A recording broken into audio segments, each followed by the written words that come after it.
Hal Spacejock looked up from the chessboard balanced on the flight console, where a typically one-sided contest had decimated his pieces. "What was that?" "There's someone on the passenger ramp," said the ship's computer. "The money-loaning guy?" "I cannot say. Our security camera was stolen."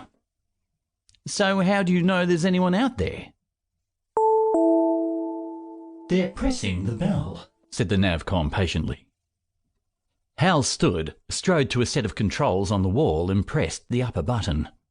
Hydraulics whined as the heavy circular door swung open, and Hal ducked into the Black Gull's cramped airlock. Inside, he used a second set of controls to open the outer door, but before it was half open, there was a hair-raising growl, and a huge robot squeezed into the ship. Hal took one look at the grasping hands, jagged steel teeth and blood-red eyes, and fled to the flight deck. He slammed the inner door and fumbled for the lock, but before he could activate it, the door burst open. Hal dived for the access tube at the rear of the flight deck, hoping to escape through the cargo hold, but he only managed 2 steps before the robot cut him off. Hal and the robot faced off for a couple of seconds. Then a short, middle-aged man strolled into the flight deck. He had a smooth, pale face and slicked-back hair, and his heavy overcoat was buttoned up to the neck. Hal nodded towards the hulking robot, unwilling to point, in case it tore his arm off. "Is this thing yours?" The man nodded. "Brutus accompanies me on my rounds." "What kind of rounds?" demanded Hal. "And who the hell are you, anyway?" "Verdi Macaluca, at your service," said the man softly. He crossed to the console and turned the pilot's chair, grimacing as he saw the exposed stuffing.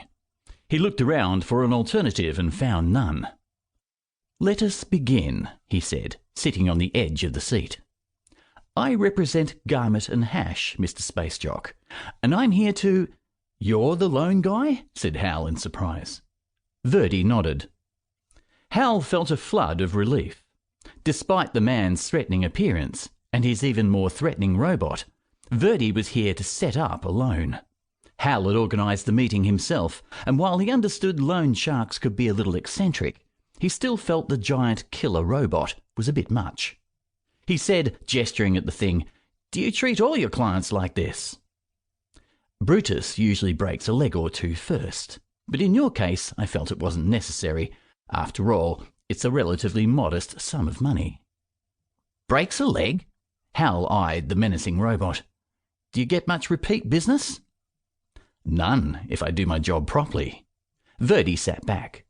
"Now, are we paying by cash or cheque?" "I don't care, it's all the same to me." "Wonderful." Verdi smiled. "I confess I came here expecting the worst. It is most gratifying that you have the money to pay me." "Pay you? No, you've got it all wrong. You're here to give me a loan." The smile vanished. "You don't honestly believe that, Mr. Spacejock?" "You mean it was a trick? You're not giving me any money?" "I believe we're on the right track at last. You see, I'm here to collect back payments on your existing loan." Verdi gestured at the robot. "If you're quick, you can stay out of hospital." "I don't have anything to give."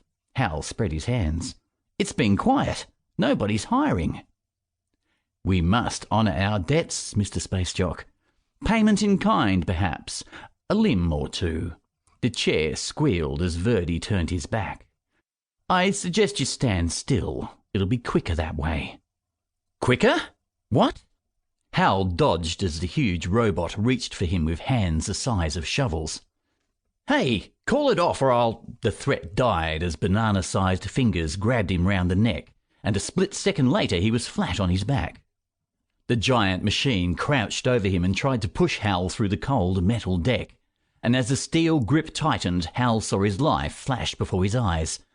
A series of heavy landings interspersed with explosions and multiple fractures. The lights in the flight deck dimmed, and then darkness.